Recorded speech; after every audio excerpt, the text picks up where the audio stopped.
नमस्कार साथियों, कॉन्सेप्ट के प्लेटफॉर्म पे सभी का एक बार हार्दिक स्वागत, अभिनंदन। हाँ भाई, जीन पियाजे की बात करेंगे अब। हमारे मनोविज्ञान में बहुत एक इम्पोर्टेंट टॉपिक है बाल विकास का। इनकी बात करते हैं जीन पियाजे की। और जीन पियाजे का एक सिद्धांत है, जीन पियाजे का संज्ञानात्मक संज्ञानात्मक विकास विकास सिद्धांत सिद्धांत पियाजे जी की बात करें, पियाजे जी एक संज्ञानवादी है। संज्ञानवादी विचारधारा से पियाजे जी बिलोंग करते हैं। और जो जो मनोवैज्ञानिक संज्ञानवादी विचारधारा से बिलोंग करते हैं, उन सभी मनोवैज्ञानिक का यह मानना है कि बच्चा वातावरण से स्वयं क्रिया करके सीखता है। और जब बच्चा वातावरण से स्वयं क्रिया करके सीखता है, तो संज्ञानवादी पियाजे जी ये कहते हैं कि उसके अंदर बच्चे के संज्ञान का विकास होता है। यहाँ पर संज्ञान के विकास का मतलब मानसिक क्रिया से है। और मानसिक क्रिया का मतलब मेंटल स्किल। जैसे मैंने कहा, एक छोटा बच्चा है, उसको आपने वातावरण में स्वतंत्र छोड़ दिया। अब उस बच्चे के सामने जैसे जैसे समस्या आ रही है, वैसे वैसे बच्चा उस स्वयं समस्या का क्या कर रहा है, समाधान। और जब बच्चा स्वयं समस्या का समाधान कर रहा है, तो बच्चे के संज्ञान का विकास होता है। क्योंकि संज्ञान का मतलब होता है मानसिक क्रिया से, अर्थात कल्पना करना, तर्क करना, वितर्क करना, चिंतन करना। तो इन सभी चीजों का क्या होता है, बच्चे के विकास होता है। अर्थात हम बात करें पियाजे की संज्ञानात्मक विकास सिद्धांत की, तो पियाजे जी ये कहते हैं, यहां पर अगर पियाजे जी के इन सिद्धांत की हम बात करें, तो आप कहोगे सर पियाजे जी की, हाँ भाई, पियाजे के अगर मैं इस सिद्धांत की बात करूं, संज्ञानात्मक विकास सिद्धांत, ऑल ओवर आप इसमें ये जानना चाहते हो कि पियाजे जी के अनुसार बच्चे का विकास होता कैसे, बच्चे का विकास कैसे होता है। तो पियाजे जी ये कहते हैं, सर सबसे पहले हम बात करें पियाजे जी कहते क्या है। पियाजे जी ये कहते हैं, कोई भी जो बच्चा होता है ना, कोई भी बच्चा, या फिर आप ऐसे ले लो इसको कि सर कोई एक पर्सन है, कोई भी एक पर्सन है। ये जो पर्सन है, जो कोई भी व्यक्ति हो सकता है, कोई भी बच्चा हो सकता है, कोई भी बालक हो सकता है। ठीक है, मैं पर्सन भी लिख सकता हूँ। आप ये भी कह सकते हो सर, अगर बात करूं मैं चाइल्ड की भी बात कर सकता हूँ, अर्थात किसी बालक की भी बात कर सकता हूं। तो पियाजे जी ये कहते हैं कि बालक जो होता है ना, वो वातावरण से अंत क्रिया करता है। वातावरण से अंत क्रिया करता है, वातावरण के साथ अंत क्रिया, अंत क्रिया करता है, अंत क्रिया करता है। ठीक है, कोई भी बच्चा है, कोई भी पर्सन है, सभी वातावरण से क्रिया करते हैं। और जब आप वातावरण से क्रिया करते हो, तो आपके संज्ञान का विकास होता है। और संज्ञान का मतलब क्या है, मानसिक क्रिया का विकास। तो यहां पर बात करें, बच्चा वातावरण के साथ अंत क्रिया करता है। और जब वातावरण के साथ अंत क्रिया करता है, तो किसका विकास होता है, संज्ञान का विकास होता है, संज्ञान का। और संज्ञान का मतलब आप ये बोलोगे सर मेंटल स्किल का विकास होता है। मेंटल स्किल का मतलब आपको ये बता कराना है, मानसिक क्रिया का विकास होता है, मानसिक क्रिया का विकास होता है। बहुत से बच्चे आज भी डाउटफुल में रहते हैं कि सर संज्ञान होता क्या है, कॉग्निटिव होता क्या है, कि उसको हम कॉग्निटिव बोलते हैं। तो देखो, आप इसको जनरली अपनी लैंग्वेज में इसको समझो, कॉग्निटिव क्या होता है। तो कॉग्निटिव का मतलब एक मानसिक विकास है, मानसिक क्रियाओं का विकास है, मानसिक क्रियाओं का विकास है। और यहां पर हम बात करें सर मानसिक क्रिया या संज्ञान के अंतर्गत शामिल किसको किया जाता है, तो आपने कहा सर जैसे तर्क करना, कल्पना करना, किसी भी चीज के ऊपर इमेजिनेशन, कल्पना करना, उस चीज के ऊपर तर्क वितर्क करना, तर्क वितर्क करना, चिंतन करना, चिंतन करना, वस्तु का ऑब्जर्वेशन, ऑब्जर्वेशन का मतलब उस चीज का क्या करना, निरीक्षण करना, निरीक्षण करना। ये जितने भी यहाँ पर जो मैंने पॉइंट लिखे, कल्पना करना, तर्क करना, इमेजिनेशन वगैरह करना, चिंतन करना, वस्तु के ऊपर ऑब्जर्वेशन, निरीक्षण करना, ये सभी संज्ञान में शामिल होते हैं। इन सभी को किसमें शामिल किया जाता है, ये सभी संज्ञान के अंतर्गत शामिल होते हैं। इसका मतलब वापिस एक बार उसको आप अच्छी तरह से समझ लो। प्याजे जी का संज्ञानात्मक विकास सिद्धांत है, बच्चे के विकास, दिमाग का विकास कैसे होता है। अब इसको अपनी भाषा में, लैंग्वेज में डायरेक्ट इसको समझो, ज्यादा साइकोलॉजी की लैंग्वेज में मत जाओ कि सर बच्चे के संज्ञान का विकास कैसे होता है। तो पियाजे जी ये कहते हैं कि बच्चा वातावरण के साथ में अंत क्रिया करता है। और जैसे जैसे वातावरण में उसके सामने वस्तु आती रहती है, बच्चा वहां पर अपने दिमाग का प्रयोग करता है, चिंतन करता है, कल्पना करता है, तर्क वितर्क करता है, ऑब्जर्वेशन करता है। और जब बच्चा स्वयं इन चीजों को करता है तो बच्चे के दिमाग का क्या हो जाता है, विकास हो जाता है। तो संज्ञान का मतलब किससे सर? संज्ञान का मतलब हम बताएंगे मेंटल स्किल से। संज्ञान का मतलब किससे सर? Mental skill. और ये सभी चीजें संज्ञान के अंतर्गत आती है भाई। हाँ भाई, अगली बात करें सर, ये तो प्याजे जी ने संज्ञान के बारे में बताया। अगली बात करें तो प्याजे जी यहां पर, जीन प्याजे जी सीखने के लिए आयु को इंपॉर्टेंट मानते, एज को इंपॉर्टेंट मानते, एज को महत्वपूर्ण मानते, एज को महत्वपूर्ण मानते, महत्वपूर्ण मानते, क्योंकि प्याजे जी का मानना है कि प्रत्येक चीज को सीखने के लिए मैच्योरिटी होनी चाहिए, एज होनी चाहिए। अगर हम एक 5 साल से बच्चे की 5 साल के बच्चे से अपेक्षा करें कि सर उसको अभी से रीड की तैयारी करवा दे, क्या तो पॉसिबल नहीं है, क्योंकि बच्चा उस चीज को सीखने के लिए अभी तक बच्चा मैच्योर नहीं है। उस चीज को सीखने के लिए बच्चे के अभी तक कॉग्निटिव का विकास अभी तक हो नहीं रखा है। आप अगर ये उम्मीद करो कि सर एक 3 साल का बच्चा है उसको बादाम के हलवा खिला दूं ताकि उस बच्चे के जल्दी डाडी मुंह आ जावे, तो भाई ये पॉसिबल नहीं है। क्योंकि प्याजे जी ये कहता है कि प्रत्येक चीज के विकास के लिए एक एज का इंपॉर्टेंट है। जब वो एज आएगी तो वो मैच्योरिटी ऑटोमेटिक आ जाएगी और बच्चा उस चीज को सीख सकता है। तो प्याजे जी एज को इंपॉर्टेंट मानते हैं। प्याजे जी यहां पर लैंग्वेज की बात नहीं करते, प्याजे जी विकास के अंदर भाषा की बात नहीं करते, क्योंकि लैंग्वेज की बात आपके वाइगोट्स की बताते हैं। तो प्याजे जी भाषा की बात नहीं करते, भाषा की बात नहीं करते सर, भाषा की बात नहीं करते। इसका मतलब आप ये नहीं कह सकते कि सर प्याजे जी लैंग्वेज के विरोधी थे क्या, क्योंकि लैंग्वेज के ऊपर हम देखते हैं कि वाइगोत्स्की का जो सिद्धांत है वो लैंग्वेज पर बल देता है। हम ये नहीं कहते कि प्याजे जी लैंग्वेज के विरोधी थे, लेकिन प्याजे जी अपनी कॉग्निटिव थ्योरी के अंदर लैंग्वेज को इंपॉर्टेंट नहीं मानते, लैंग्वेज का कहीं भी उल्लेख नहीं करते। हाँ, एज को इंपॉर्टेंट मानते, प्रत्येक चीज को सीखने के लिए एज चाहिए और इसी एज के अकॉर्डिंग प्याजे जी ने अपनी पूरी थ्योरी को डिवाइड कर रखा है 4 स्टेज के अंदर। और एज का मतलब क्या है सर? तो एज का मतलब यही है, प्रत्येक चीज को सीखने की एक एज है। आज आप अगर टीचर शिक्षक भर्ती की तैयारी कर रहे हो तो कहीं कहीं आप उसके लिए मैच्योर हो, उन चीजों को सीखने के लिए कहीं कहीं आपके संज्ञान का विकास हो चुका है, अर्थात आपके दिमाग का उन चीजों को सीखने के लिए विकास हो चुका है, तभी आप उन चीज को सीख पा रहे हो। बाकी जब आप 8 साल के 6 साल के थे, अगर आपके घर वाले कहते थे कि बेटा अभी से शिक्षक भर्ती की तैयारी कर ले, बाद में कंपटीशन और बढ़ रहा है, तो अगर अभी से तैयारी करेगा तो कहीं न कहीं उन लोगों से बहुत ही आगे हो जाएगा। क्या ये पॉसिबल है क्या? क्या आप 8 साल की उम्र में second grade, first grade, third grade की तैयारी कर सकते हो? तो आप कहोगे सर नहीं, ये पॉसिबल नहीं है, क्योंकि आप एक ही आंसर दोगे कि सर उस समय हम इतने मैच्योर नहीं थे। 8 साल का बच्चा साइकोलॉजी सीख रहा है, सर पॉसिबल नहीं, क्योंकि बच्चा मैच्योर नहीं है। बच्चे की इन चीजों को सीखने के लिए एज नहीं है अभी तक, इन चीजों को सीखने के लिए बच्चे की एज नहीं है, बच्चे का संज्ञान उन चीजों को सीखने के लिए अभी तक डेवलप नहीं है। ठीक है, तो एज को इंपॉर्टेंट मानते हैं। प्याजे जी लैंग्वेज की बात नहीं करते, हम ये नहीं कह सकते कि लैंग्वेज के विरोधी है। अगली बात करें प्याजे जी की हम,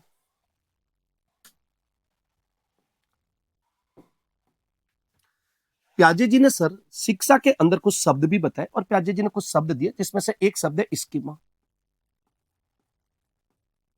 स्कीमा, स्कीमा क्या होता है? तो आप इसको एक स्लाइड से बता देता हूं, स्कीमा होता क्या, तो अच्छी तरह समझना सर। प्याजे जी जो स्कीमा की बात कर रहे हैं, स्कीमा होता क्या है, तो सबसे पहली बात करें स्कीमा होता क्या, उससे पहले हम इन चीजों को जान लेते हैं कि प्याजे जी के सिद्धांत के अंदर किन किन बातों पर बल दिया जाता है। तो सबसे पहली बात करें तो आप कहोगे सर एक तो एम के ऊपर, एम का मतलब सर वही मैच्योरिटी वगैरह, परिपक्वता, जिस पर प्याजे जी बल देते हैं।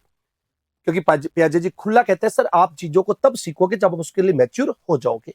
अगली बात करते हैं प्याजे जी ई की। आप टोटल इसको 4 की वर्ड में याद करके चले जाना। प्याजे जी अपने सिद्धांत के अंदर बल किस पर देते हैं? तो आप कहोगे सर एक एम के ऊपर।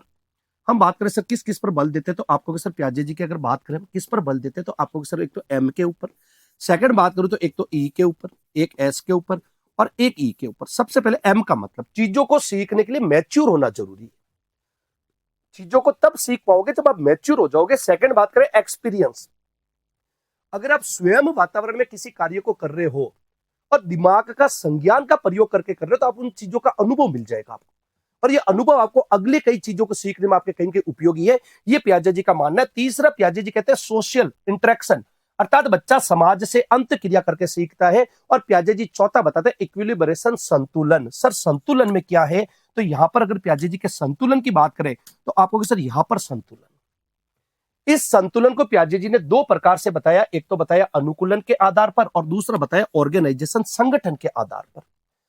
अनुकूलन का मतलब क्या है प्याजे जी के अनुसार और संगठन का मतलब क्या है? यहां पर बात करें सर, सबसे पहले संगठन क्या होता है। अगर मैं संगठन की बात करूं तो मैंने कहा ये हमारे दिमाग का एक मैप है।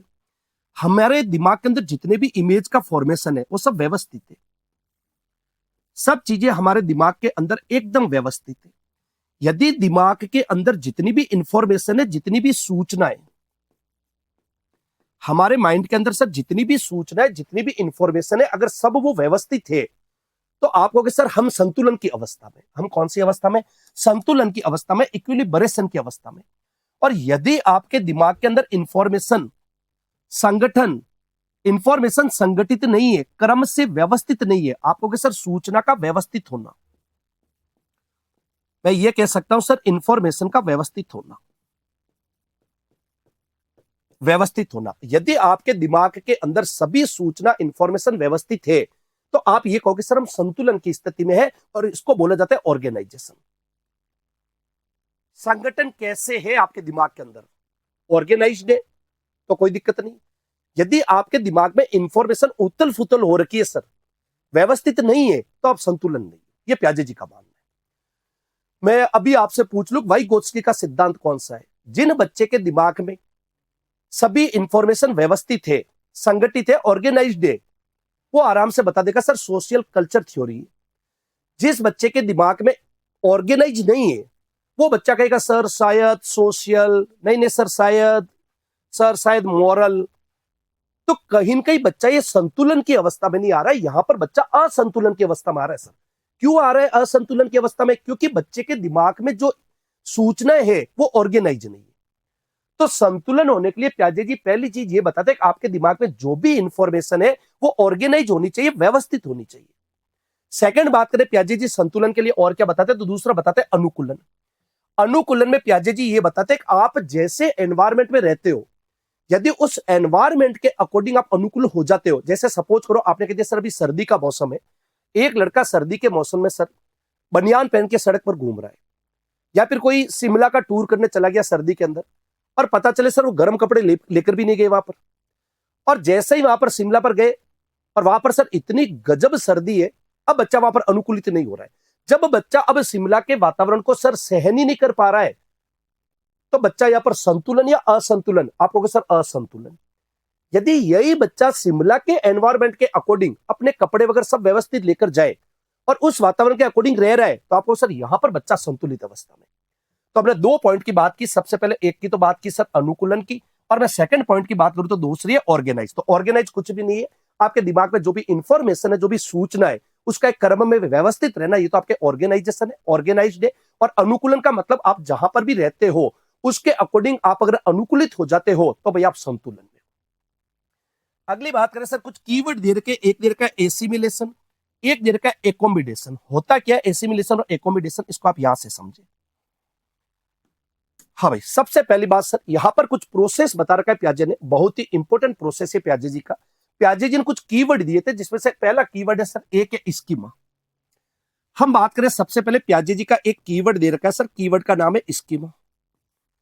स्कीमा क्या होता है? स्कीमा क्या होता है तो आप ये कहोगे सर स्कीमा की अगर बात करें तो एक मानसिक सूचनाओं का संगठन है स्कीमा। स्कीमा की अगर मैं बात करूं सर स्कीमा होता क्या, तो आप ये कह सकते हो सर स्कीमा हमारे मानसिक सूचनाओं का एक संगठन है, सूचनाओं का इंफॉर्मेशन है। मानसिक सूचनाओं का संगठन, मानसिक सूचनाओं का संगठन है। संगठन अर्थात मैं ये कह सकता हूं एक पैकेट है सूचनाओं का। अगर आप अपनी लैंग्वेज में समझना चाहो सर स्कीमा होता क्या है, आप इस दुनिया में कितनों को जानते हो।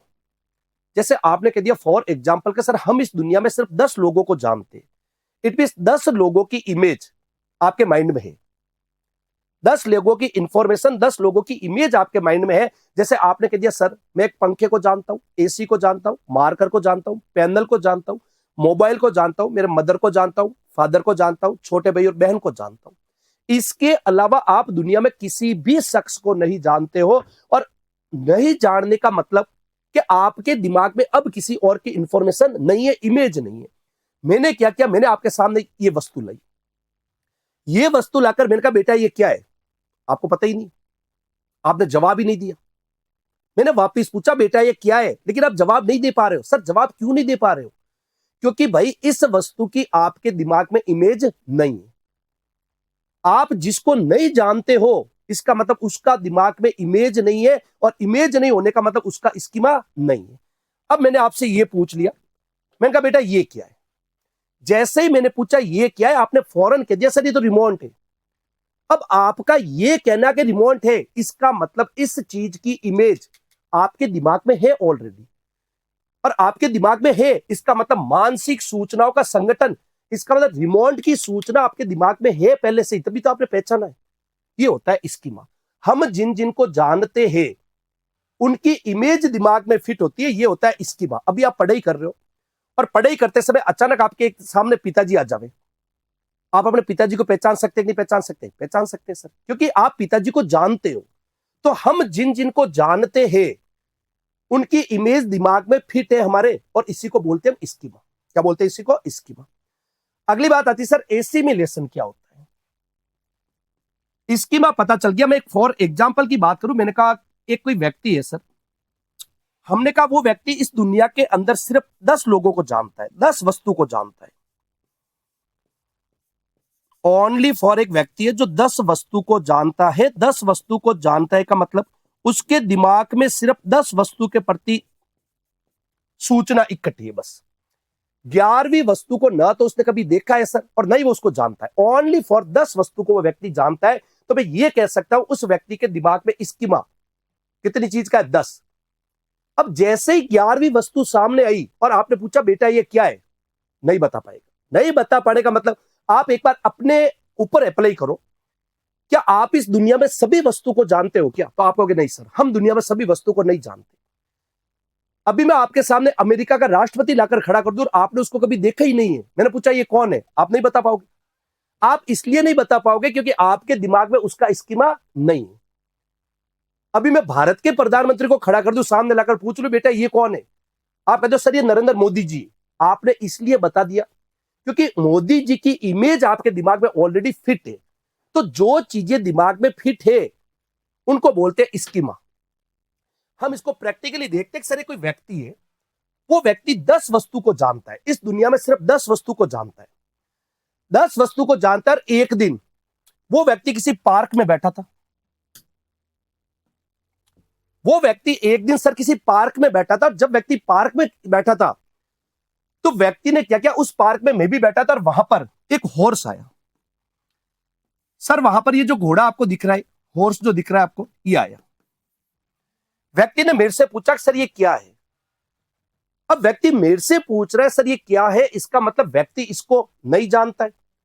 और आप जिस चीज को नहीं जानते हो इसका मतलब इसका स्कीमा व्यक्ति के दिमाग में नहीं है। जैसे ही व्यक्ति ने पूछा सर ये क्या है, मैंने कहा बेटा ये घोड़ा है। तो आपने कहा सर वो जो पर्सन था, वो जो व्यक्ति था, मैंने थोड़ी देर पहले बताया, मैंने कहा एक पर्सन है सर, कोई व्यक्ति है। आप इसको प्रैक्टिकली समझो तब आपके और क्लियर हो जाएगा। एक व्यक्ति है सर, वो दुनिया के अंदर सिर्फ 10 वस्तु को जानता है। कितनी वस्तु को जानता है? 10। उसने एक दिन पार्क में मेरे से पूछा सर ये कौन है, इसका मतलब घोड़े का स्कीमा दिमाग में नहीं है। मैंने कहा बेटा ये तो घोड़ा है, हॉर्स है। इतना कहते ही बच्चे ने इस एक इमेज को अपने दिमाग में और ऐड कर दिया, अरे यार ये घोड़ा है क्या। तो 10 को तो पहले जानता था, गुरुजी एक इमेज और ऐड कर दी। 10 को बच्चा पहले जानता था और बच्चे ने एक इमेज और ऐड कर ली। यहां पर 10, आपने कहा सर 10 को पहले जानता था, बच्चे ने एक इमेज और ऐड कर ली, तो आप कहोगे सर 10 + 1। इसका मतलब अब बच्चा कितनी वस्तु को जानता है गुरुजी? 11 वस्तु को। कितनी वस्तु को जानता है? तो आप कहोगे सर अब बच्चा 11 वस्तु को जानता है। यहां पर 10 का स्कीमा ऑलरेडी था। मेरे से पूछा गुरुजी ये कौन है, मैंने कहा घोड़ा है। अब बच्चे के दिमाग में घोड़े की इमेज छप गई, यार ये घोड़ा है क्या, आज देखा है पहली बार। अब भाई साहब बच्चा 10 + 1 इट मींस 11 वस्तु को जानता है। तो जब आप किसी नई वस्तु को देखते हो और उस नई वस्तु को दिमाग में उसकी इमेज ऐड करते हो, इस नई वस्तु को दिमाग में ऐड करना, इसको बोलते हैं एसिमिलेशन। इसका मतलब इस व्यक्ति ने जो घोड़े की ये जो नई इमेज है, इस इमेज को व्यक्ति ने अपने दिमाग में क्या किया है सर? ऐड किया है। 10 को तो जानता था, एक नई चीज को दिमाग में और ऐड कर दिया कि यार घोड़ा ऐसा होता है क्या।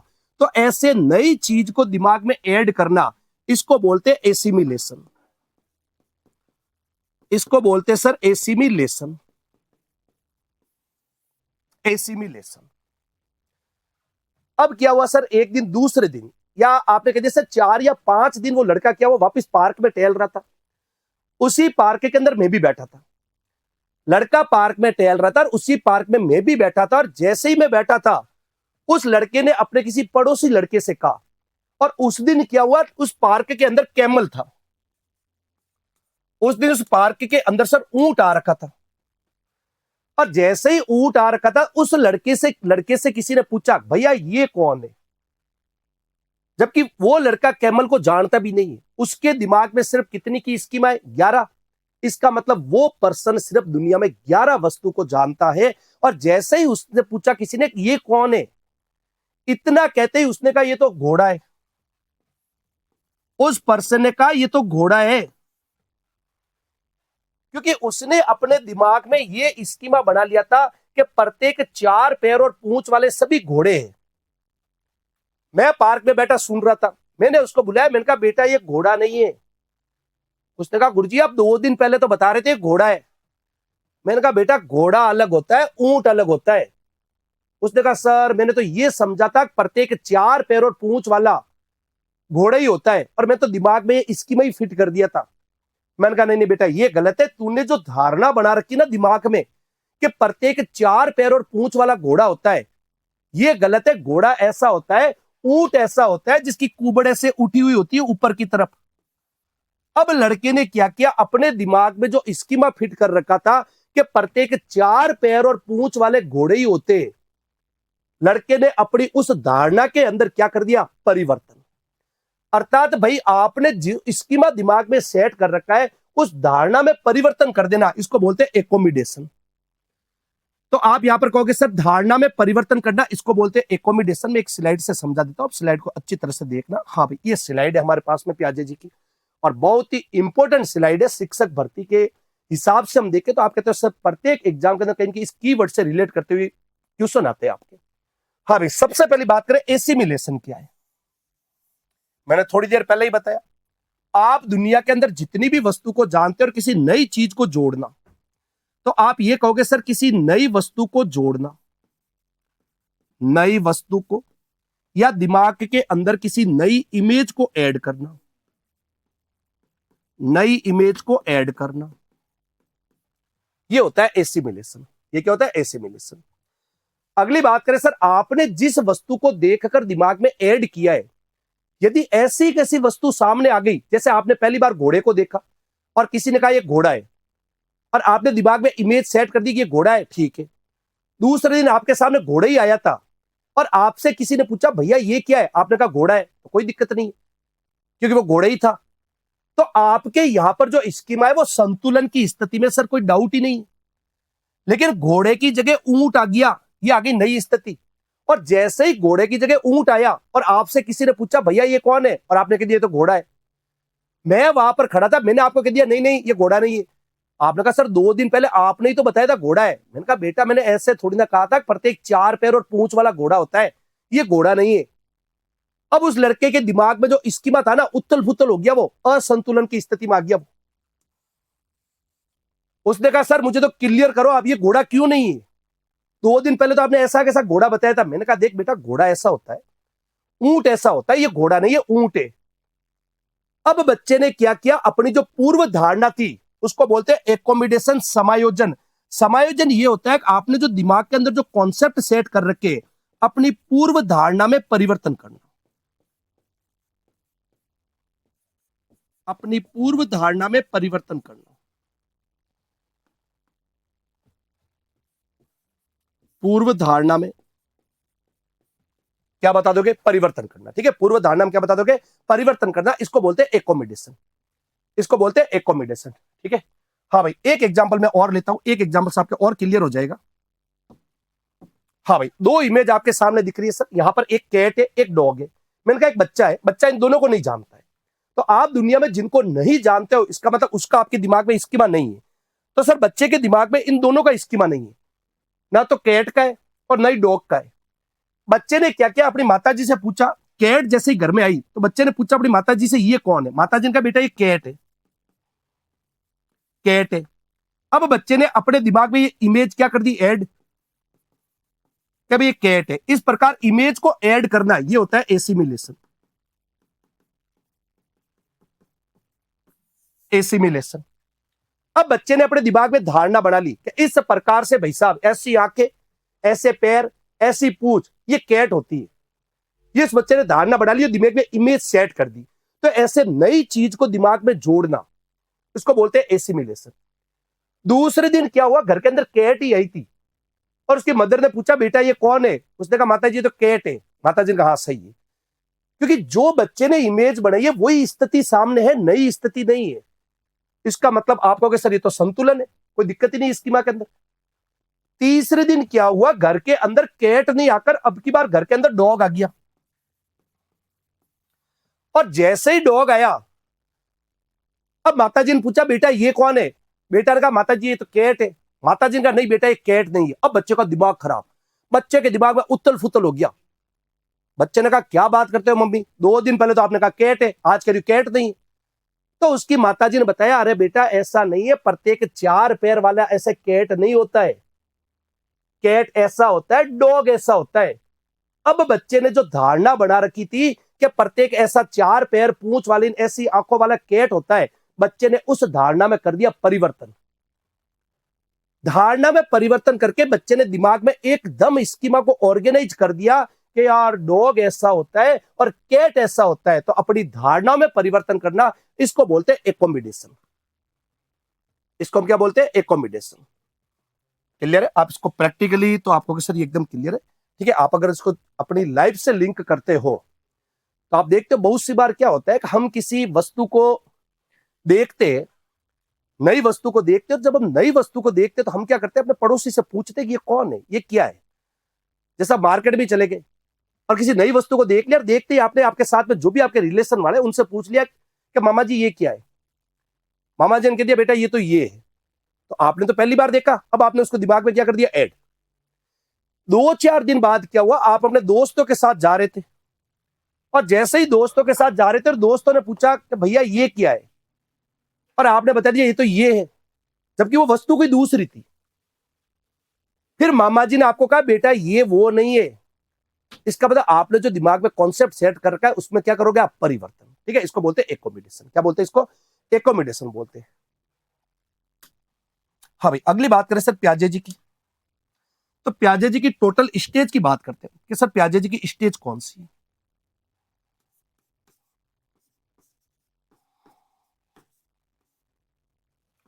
तो प्याजे ने संज्ञानात्मक, प्याजे ने संज्ञानात्मक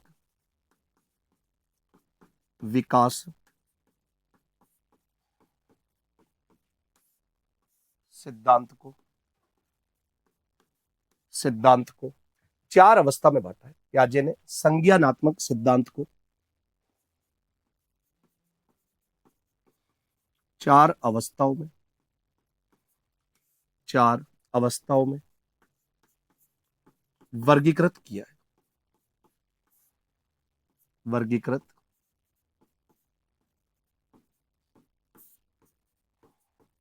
किया है, ठीक है। कितने में किया है, तो 4 में। यहां पर बहुत सी बार एग्जाम में डायरेक्ट प्रश्न आ जाता है, या तो इसके क्रम से आता है या फिर इसको एज को लेकर प्रश्न पूछते हैं आपसे। हाँ भाई, तो 4 स्टेज के अंदर आपको सर प्याजे ने 4 स्टेज के अंदर टोटली इसको क्लासिफिकेशन किया 4 स्टेज के अंदर। हम बात करते हैं सबसे पहले चारों की।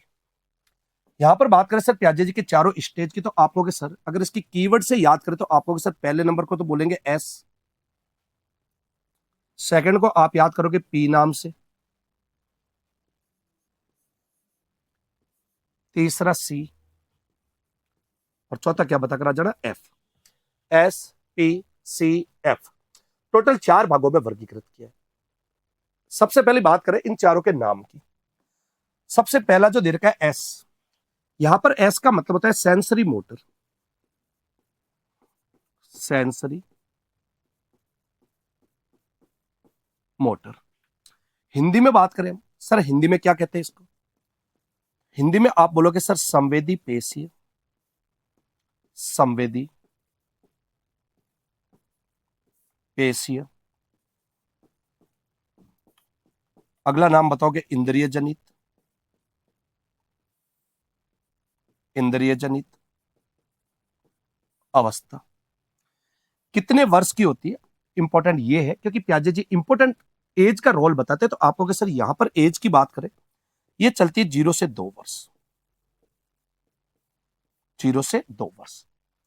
सेकंड नंबर बात करें पी का मतलब, तो पी का मतलब बताओगे प्री ऑपरेशनल।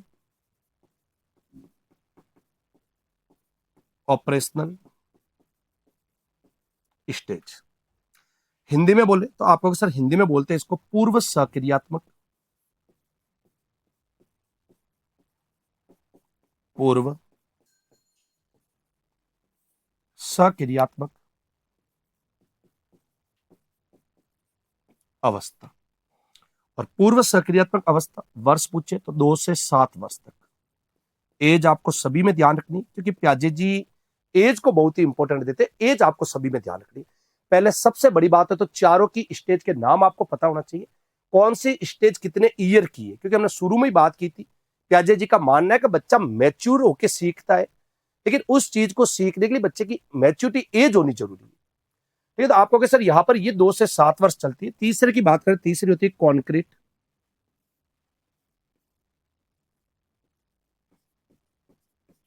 कॉन्क्रीट। कॉन्क्रीट की बात करें तो इसको बोलते हैं मूर्त, स्थूल और ठोस। एज है 7 से 11 वर्ष। 11 वर्ष। लास्ट की बात करें एफ, इसको बोलते हैं sir formal operational. Operational Hindi में बताओगे औपचारिक। औपचारिक सक्रियात्मक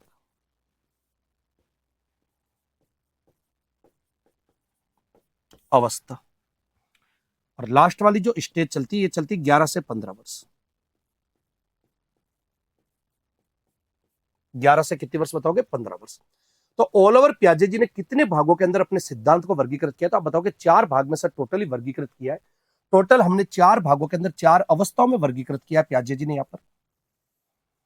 और हमें कीवर्ड से याद करके जाएंगे एस, सेकंड बोलोगे आप पी, और तीसरा बोलोगे सी, और चौथा क्या बताओगे? एफ। और यही क्रम ध्यान रखना है हमें, एस पी सी एफ। और इंग्लिश में अगर आप याद करो तो एस को आप डायरेक्ट ध्यान रखोगे। एस को प्याजे जी ने बोला है सेंसरी मोटर। सेंसरी मोटर यहां पर 0 से 2 वर्ष की अवस्था है। सेकंड नंबर बात करें, दूसरी प्री ऑपरेशनल है, और प्री ऑपरेशनल 2 से 7 वर्ष है। तीसरी कॉन्क्रीट है जो 7 से 11 चलती है, और चौथी फॉर्मल बताओगे ऑपरेशनल जो आपके चलती है 11 से 15। सबसे पहले बात करें सेंसरी मोटर क्या होती है। प्याजे जी का यह मानना है कि बच्चा प्रत्येक एज के अकॉर्डिंग सीखता है। और पहली स्टेज में प्याजे जी ये बताते हैं कि जिस समय बच्चा 0 से 2 वर्ष की आयु में रहता है, जिस समय बच्चा 0 से 2 वर्ष की आयु में रहता है, तो प्याजे जी का यह मानना है कि बच्चा यहां पर ज्ञानेंद्रियों से सीखता है। यहां पर बच्चा सर ज्ञानेंद्रियों के द्वारा सीखता है। आपको सर जब बच्चा 0 से 2 वर्ष की आयु में रहता है,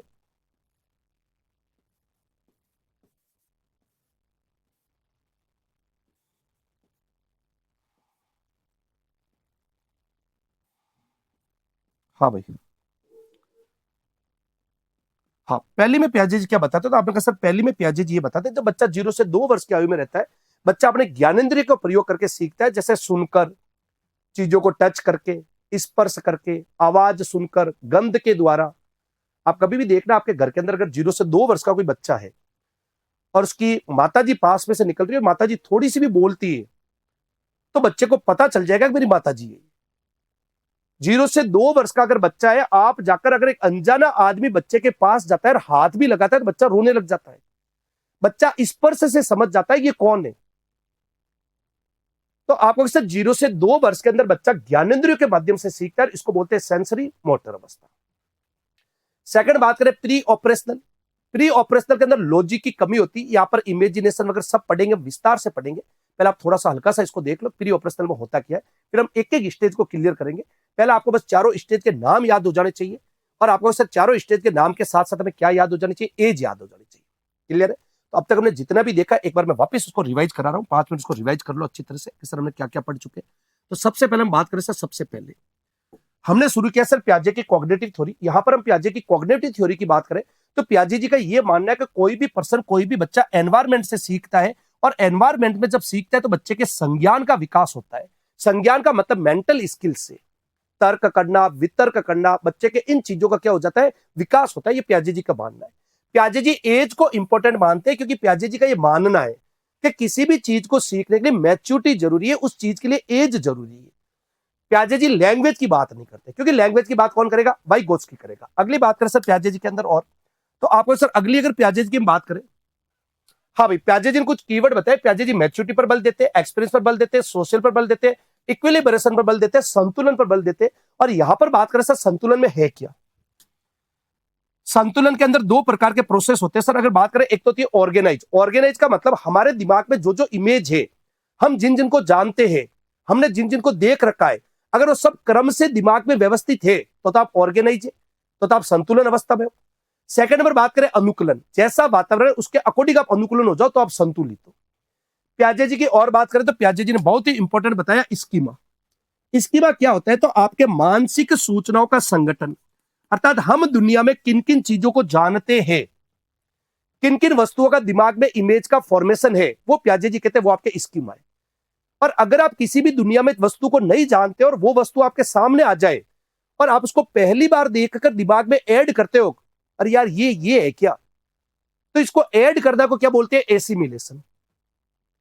और अगर कोई सामने नई वस्तु आ जावे उससे मिलती जुलती, और जैसे ही मिलती जुलती वस्तु आई और आपसे किसी ने पूछा ये क्या है, और आपने पुरानी वस्तु का नाम लेकर बता दिया ये तो ये है, फिर सामने वाला ने कहा भैया ये नहीं है, आपने गलत बता दिया, ध्यान से देखो, फिर आपके दिमाग में उतल फुतल द्वंद बच जाएगा, अरे यार क्या बात करते हो, मुझे तो किसी ने यही बताया था कि ये। फिर अगला समझाएगा अरे भैया वो ऐसा होता है और ये ऐसा होता है। तो आप अपने दिमाग में जो कॉन्सेप्ट फिट कर रखे, जो धारणा कर रखे, उसमें करोगे परिवर्तन। तो चीजों को ऐड करना, नई चीजों को, ये तो होता है एसिमिलेशन। और अपने दिमाग में चीजों में परिवर्तन करना, इसको बोलते हैं एकोमोडेशन। अगली बात करें सर हम इसके बाद में, हाँ भाई ये मैं कुछ इमेज से बता चुका हूं आपको। सर पियाजे जी की टोटल 4 स्टेज है जिस पर हम विस्तृत से चर्चा करेंगे। उससे पहले आपको चारों के नाम पता होना चाहिए सर, ए के एस, ए के पी, ए के सी और एक क्या बताओगे एफ। एज की इंपॉर्टेंट देते हैं तो पहली सेंसरी मोटर दे रखी है 0 से 2 वर्ष की, सेकंड प्री ऑपरेशनल दे रखी है जो 2 से 7 की, तीसरी कॉन्क्रीट जो 7 से 11 की है, और चौथी बताओगे आप सर फॉर्मल वाली जो आप क्या बताओगे सर 11 से 15 की।